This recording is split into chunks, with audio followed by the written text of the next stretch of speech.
You just make up stuff and fax it home. I'm starting to think these priests didn't molest anybody if he was in charge of this. If he was part of this fucking thing. I have to apologize to these guys. This whole paragraph is just bullshit. I mean, who believes that? What the fuck? He's been doing this for 20 years. We didn't give enough attention to the Cullen thing, I don't think, yesterday. That's my own fault. I mean, it's amazing to think that he just lied. Just lied. And Andy Mayo. Yeah, so we did the story, excuse me, yesterday. And he wrote a story, and the main subject of the story said that there were inaccuracies in the story. Now, the Globe will never care about that. So, I was doing some research this morning, and I was like, I'll call Linda Pizzuti. I have her number. She answered the phone after 3 or 4 rings, which I couldn't believe. Said who I was. Told her the story, the whole Cullen thing. Right. And she was like, she was always polite when I talked to her. Always very polite. Very brief conversation, but polite. She says, can you tell me again who found this out?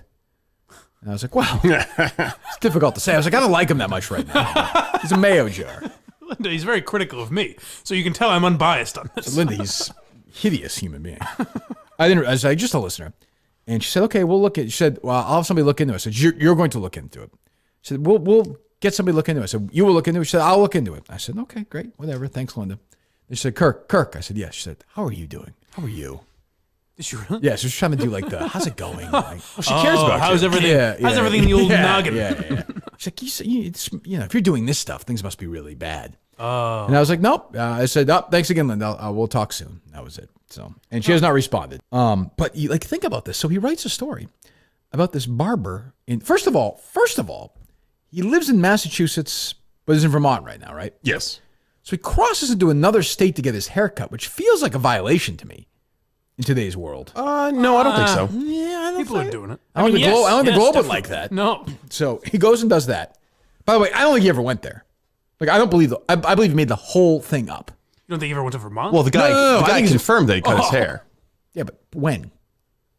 in the email exchange with Andy. Yeah, okay, whatever. But I doubt it's unfair to doubt that happened. Well, the guy was willing to call him out and say that they never talked about Mother's Day or golf. So if he wasn't there, he'd been like, no, I never saw this guy. I never cut this guy's hair. That's true. Okay, so he goes there. He tells a stupid Mother's Day joke on the golf thing at the end. Andy Mayo reaches out to him. And the fucking barber is like, yeah, nope, that didn't happen. Then a half hour later, he emails him and says, oh, no, that did happen, which means something happened in that half hour. Right. But he says there are minor inaccuracies in this reporting. His fucking story he can't even tell the truth about that. If you're the Globe, again, I'm doing your job for you. I hope he stays. God, I don't want him to leave. The fucking Globe has fact checkers. They told us in the Cullen thing he's more strenuous than any other writer they have. Well, that was all horseshit. Of course. We've seen we've seen typos and stuff in his stories and repeated sentences. No question. So, if this, to me, if he was allowed back, if I ran the company, I allowed him back, which I wouldn't. Given his job, he would be under the most strenuous probation in history. I would assume something like this would mean you were fired. Nothing will happen. I have more editorial oversight over what I post at BarstoolSports.com than he does for the Globe. No question. And Mayo did more investigating than anyone at the Globe. By far. Not even close. So he'll write a story in 3 days, though. Nothing will happen. And that's great for us.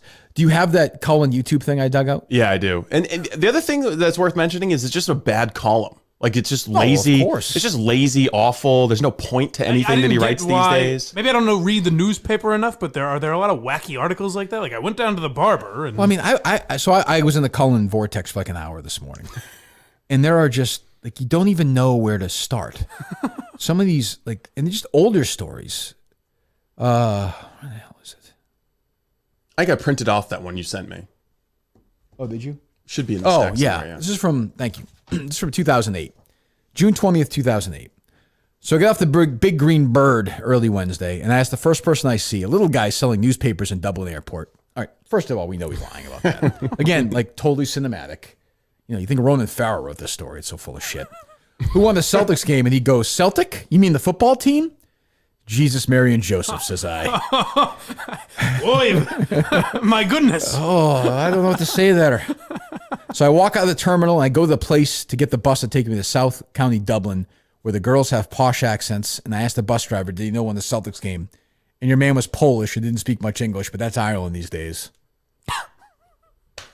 And literally the story... These goddamn Poles in Ireland. So how did he discover that the guy was Polish? Did the guy just say, I'm Polish. I don't care about this stuff. So I get in the bus and we go through the tunnel that they measured wrong, and it's too small for big trucks.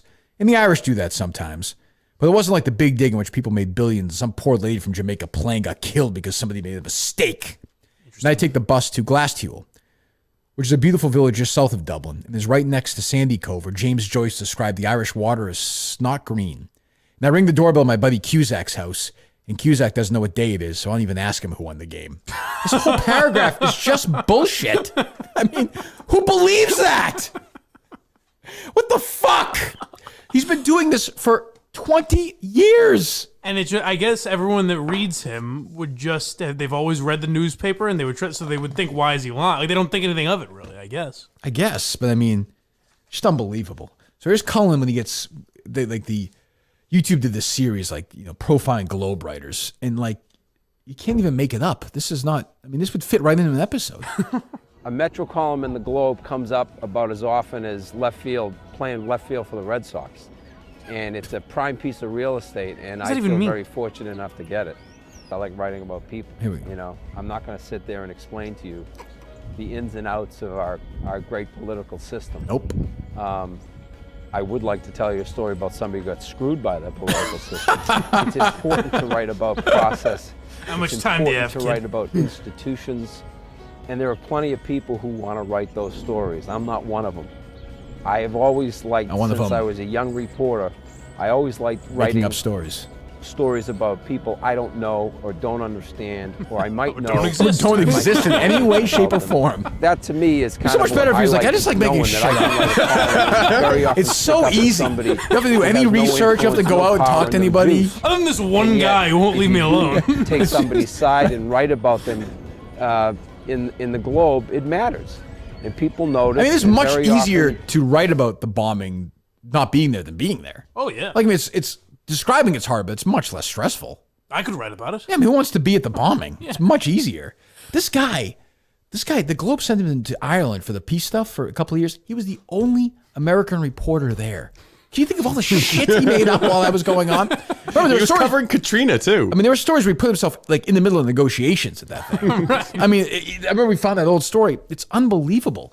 And I saw somebody, maybe the 617 guy, one of those guys, was like, why isn't some young person doing this, what I'm doing right now?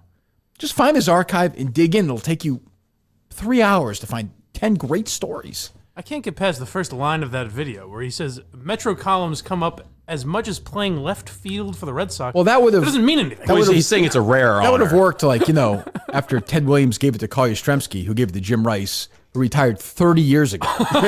Since then, there's been 40 left fielders. I guess. Yes. Oh, yeah. Okay, yes. now, okay. I was like, what the fuck is he talking about? Those are the two old Boston institutions, the Globe and the Red Sox, just incredible. And I know some people think but I think Cullen, it's just hilarious. It just amuses me. Well, it says everything you need to know about the Boston Globe that he continues to write there. It's great. And what's their new slogan that they came up with for the Trump era? Was it Facts Matter? Facts Matter, yeah. Really? Yeah, they adopted that new slogan. Hashtag. Oh, that's right.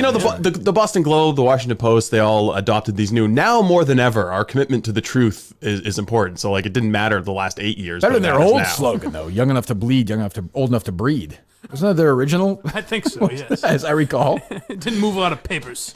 Oh God, what a puke! There's something refreshing about a small island in the Atlantic being able to stop a runaway train by using something as simple and beautiful as a vote. Oh. It's called democracy in the works. A weird coalition of left-wingers and anti-abortion activists were able to beat a better-funded government-backed campaign. It was as fun to watch as KG, Paul Pierce, and Ray Allen hoisting that trophy. That was my problem with that one. Everything has to tie back. I'm a sports guy. I love Boston sports. Oh, God. And meanwhile, he probably wasn't even there. He's probably in fucking Vermont or something. Might have been too busy watching the Seas out on the hardwood. Seas. He's a big fan. Gets mad when they lose. That's what Boston's like. Come on! Garnett. Christ. Can you imagine how many stories he made up when he was the Globe's correspondent down in New Orleans? Oh, well, how about, where was he? He was like a regular Brian Williams. Was he in Afghanistan or no? Where was he? Yugoslavia? Oh, yes. Think about that. Just total bullshit. You just make up stuff and fax it home. I'm starting to think these priests didn't molest anybody if he was in charge of this. If he was part of this fucking thing. I have to apologize to these guys.